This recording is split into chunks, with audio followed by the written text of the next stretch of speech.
Hey guys, I hope everyone's staying safe. Today I received my Seiko SRPC63, also called a bottlecap, due to its similarity in case shape. Okay, so let's take this out of our way and let's look at the box, open it up. Standard watch pillow, nothing special here. Now we have a whole bunch of price tags and stickers that are removed already and protective films. So just a model number, barcode, and I think this is the banner that you put over the bracelet so it sticks out the Seiko 5. There should be a, yep, there you go, there's a manual here, and at the very back there should be a warranty card. There you go, and it's not stamped. Normally if you buy it from a store they would put a stamp and the purchase date on it, but in this case it came in blank. So okay, that's it. So boring stuff away, let's get back to our watch. So this is a model number 63 that comes in blue with the blue bezel, blue dial, and a stainless steel bracelet and the case.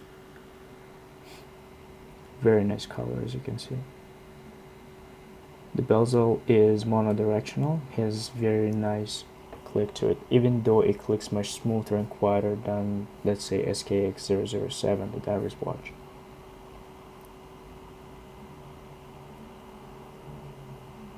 Does line up pretty good.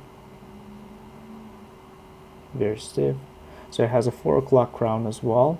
This is not a screw down crown, it's a pop-up crown. It has a hand winding, hacking as well. And I personally like the pop-up crown just because it's kind of easier, you don't have to take it off right away. Look at the bracelet, you see it's pretty good quality. It's a little clunky being a Seiko bracelet, but overall I would say, consider the price of it too, it's not bad at all. It has a lot of lugs you can remove, a lot of links you can remove that. As you can see, links don't really rub against each other, let's say like in case of S and K.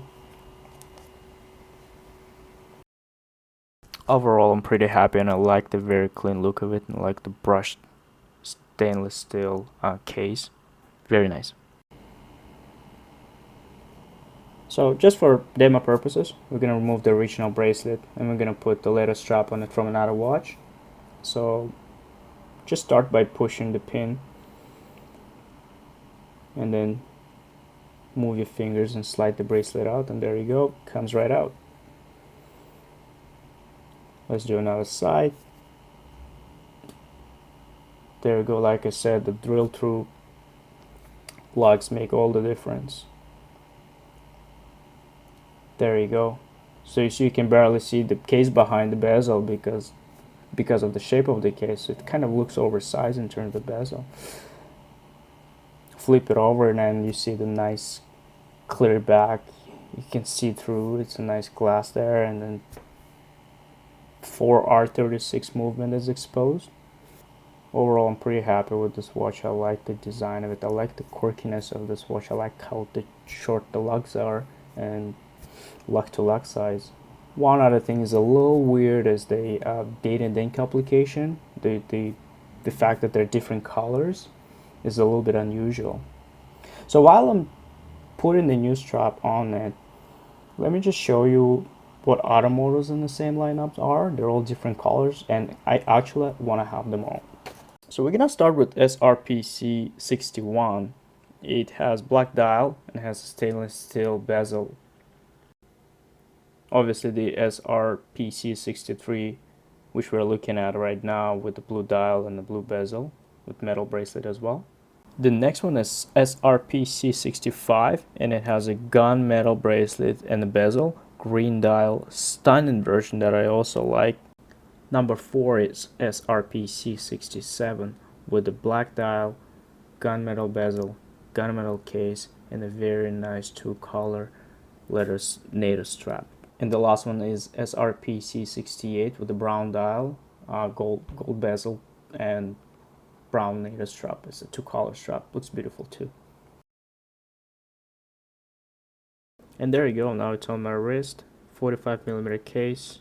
I have a smaller wrist at 6¼ inches, and doesn't look too bad being 45mm. I love it overall. It's a great looking watch. I will be posting future videos with this watch as well, on more on the accuracy, more on different types of straps, and overall what my experience with the watch is, what are the things I like or don't like about it. Please subscribe, like the video, share your comments, what is that you guys have, and thank you. Stay safe.